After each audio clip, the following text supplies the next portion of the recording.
रहनुमा पीटीआई शाह महमूद कुरैशी ने 9 मई के वाकया से इजहारी ताल्लुकी कर दिया। वाज़ेह किया कि वो 9 मई के दिन मुल्तान में मौजूद ही नहीं थे, जिसके सबूत ऑन रिकॉर्ड है। मुल्तान की जिला इंतजामिया ने इन पर मन घड़त मुकदमात बनाए हैं। मुल्तान में मीडिया से गुफ्तगू में उनका कहना था कि वतन से मोहब्बत अजल से अबद तक रहेगी।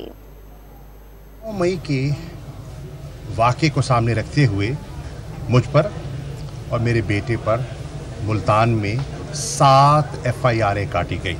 9 मई के अफसोसनाक वाक़े में न हम मुलव्विस थे न हैं।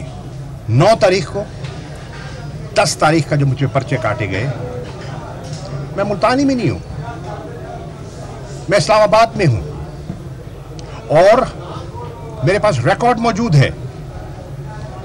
इस्लामाबाद की जो मेरी मीडिया प्रेस कॉन्फ्रेंस है कराची एयरपोर्ट की 9 तारीख की, उसकी फुटेज अवेलेबल है।